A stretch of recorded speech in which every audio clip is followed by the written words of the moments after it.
Hello students, आप सभी का हमारे इस यूट्यूब चैनल में स्वागत है। स्टूडेंट्स, हम जो पेपर सॉल्व कर रहे थे वो हमारे पास लीनियर अलजेब्रा का पेपर है। क्वेश्चन नंबर 2A पे हम पहुंच चुके। क्वेश्चन नंबर 2A आपकी स्क्रीन पर सो रहा होगा। इस क्वेश्चन को हमें सॉल्व करना है, ठीक है। स्टूडेंट्स, अगर आपको प्लेलिस्ट नहीं मिलती है तो आप प्लेलिस्ट के लिए व्हाट्सएप कर सकते हो 9460689761। इसी पेपर की नहीं, किसी और पेपर की भी, तो आप मुझे यहाँ पे व्हाट्सएप कर सकते हो, ठीक है। अब इसको क्वेश्चन को सॉल्व करना चालू करते हैं।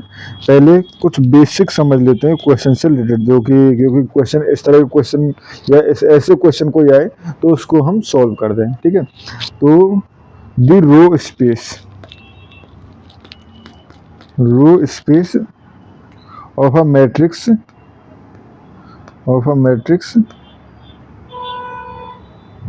A is defined as, row space कैसे डिफाइन किया जा सकता है? बेसिकली क्या होता है? This set of all linear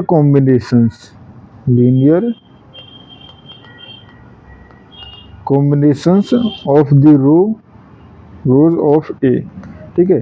तो लीनियर जो भी हमारे पास रो है उनका अगर हम लीनियर कॉम्बिनेशन ले लें तो वो जो लीनियर कॉम्बिनेशन होता है वो रो स्पेस कहलाता है, ठीक है। जैसे कि अगर हमारे पास और कोई सेट जो है, सपोज सेट वी है, ये अगर रो स्पेस में है तो इसका मतलब सेट वी को किस तरह से लिखा जा सकता है?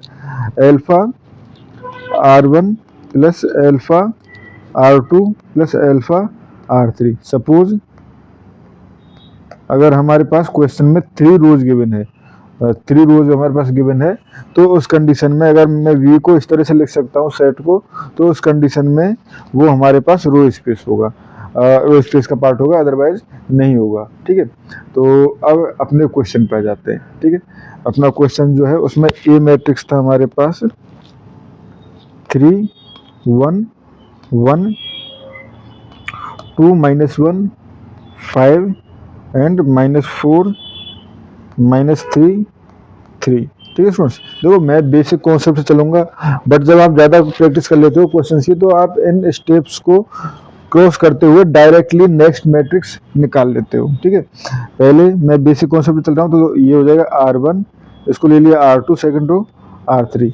अगर मैं V यानी कि हमारे पास 4 0 -3 के लिए इस तरह से alpha R1 plus beta R2 plus gamma R3, जहाँ पे अल्फा बीटा गामा जो है वो कांस्टेंट है, ये कांस्टेंट की वैल्यू मैं निकाल सकता हूँ। अगर वैल्यू में निकाल लिया तो उस कंडीशन में ये रो स्पेस का पार्ट है, रो स्पेस का है, अदरवाइज नहीं है, ठीक है। तो अब देखो 4 0 -3 इक्वल टू एल्फा, फर्स्ट हो गया 3 1 1, ठीक है। बीटा 2 -1 5 R2 हो गए प्लस गामा, और ये हो गया हमारे पास -4 -3 3, ठीक है। तो इसको लिख सकता हूँ मैं 3 अल्फा प्लस 2 बीटा -4 गामा, ठीक है। 3 alpha plus 2 beta -4 gamma, and second के लिए लिख सकता हूँ मैं alpha minus beta plus -3 gamma, ठीक है। एंड थर्ड के लिए लिख सकता हूँ अल्फा, तो यहाँ से अल्फा प्लस 5 बीटा, ठीक है, प्लस 3 गामा। तो यहाँ से क्या हो गया हमारे पास? ये हो गया 3 alpha plus 2 beta -4 gamma equal to 4, and alpha minus beta -3 gamma equal to 0, and alpha plus 5 beta plus 3 gamma equal to -3, ठीक है स्टूडेंट्स। ये हो गया हमारे पास। तो अब अगर मैं अल्फा बीटा और गामा की वैल्यू ऐसी निकाल सकता हूँ जो इस कंडीशन को सेटिस्फाई कर रही हैं, तो उस कंडीशन में कह देंगे कि ये रो इक्विवेलेंट फॉर्म का पार्ट है, अदरवाइज नहीं, ठीक है। तो इसको सॉल्व करने के लिए आपके ऊपर डिपेंड करता है आप कौन सा मेथड यूज करते हैं, ठीक है। तो मैं इसके लिए रो इक्विवेलेंट फॉर्म में कन्वर्ट करके और कर रहा हूँ उसको। तो देखो, ये हो जाएगा, हमने पहले सबसे पहले जो लास्ट जिसमें 0 है उसको मैं नीचे, ठीक है कोई दिक्कत नहीं है, बट 1 वाले जिसमें फर्स्ट आइडेंटिटी एलिमेंट 1 है उसको मैं पहले लिखना चाहता हूँ, तो इसको मैं पहले लिख रहा हूँ।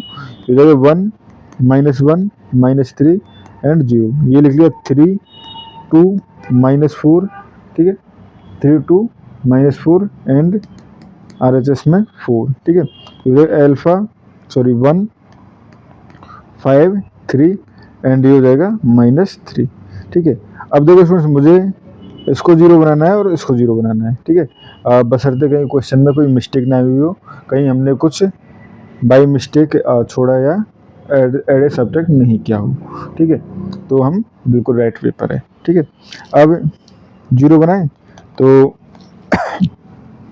यहाँ पे R2 अगर हम करें R2 -3 R1 तो हमारे पास 0 बन जाएगा। फर्स्ट तो हमारे पास कोई चेंज नहीं होगा, ठीक है। ये हो गया हमारे पास 0, ठीक है। यहाँ पे मैंने 3 का मल्टीप्लाई किया तो ये हो जाएगा -3 एंड R2 माइनस ये कर किया तो हमने तो ये हो जाएगा 5, ठीक है। एंड ये हो जाएगा हमारे पास -4, ठीक है। और ये हो जाएगा -9 क्योंकि 3 का मल्टीप्लाई किया था। अब माइनस करेंगे तो -4 -9 तो ये हो जाएगा हमारे पास, प्लस हो जाएगा तो ये हो जाएगा 5, ठीक है। एंड ये हो गया आपके पास 4, ठीक है। ये आ गया क्योंकि यहाँ पे हमारे पास 0 से मल्टीप्लाई करने में कोई फर्क नहीं पड़ता। अब यहाँ से यहाँ माइनस कर लिया तो हमने माइनस करें तो ये हो जाएगा 0 1 -5 ये हो जाएगा -6, ठीक है। और ये हो जाएगा हमारे पास 3 -3 6 और ये हो जाएगा -3, ठीक है।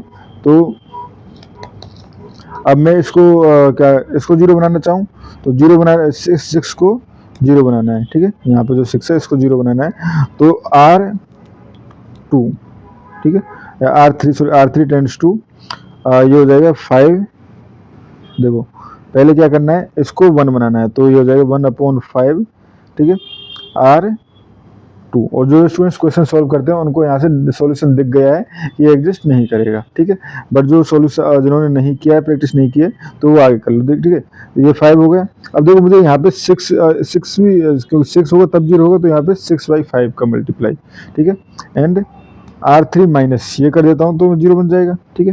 तो ये हो गया हमारे पास 1 -1 -3 0 0 5 5 4, ठीक है।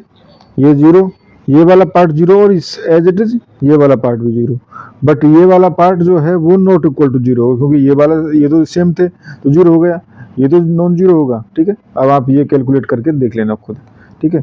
ये बेसिकली नॉट इक्वल टू 0 होगा, जो भी टर्म होगी नॉट इक्वल टू 0 होगी। ये स्टूडेंट्स आप खुद कैलकुलेट कर सकते हो, ठीक है। तो यहाँ से हम कह सकते हैं since rank of argumented matrix AB is greater than rank of A implies no solution of system of equation अगर हम दें तो बेसिकली अगर ये कहें 1 है, ठीक है, for set 1, ठीक है। सेट 1 के लिए कोई सॉल्यूशन नहीं है, implies no alpha beta gamma exist, ठीक है। इम्प्लाइज अपना जो सेट है हमारे पास 4 0 -3 4 0 -3 इज नॉट, ठीक है, is not in the row space of A,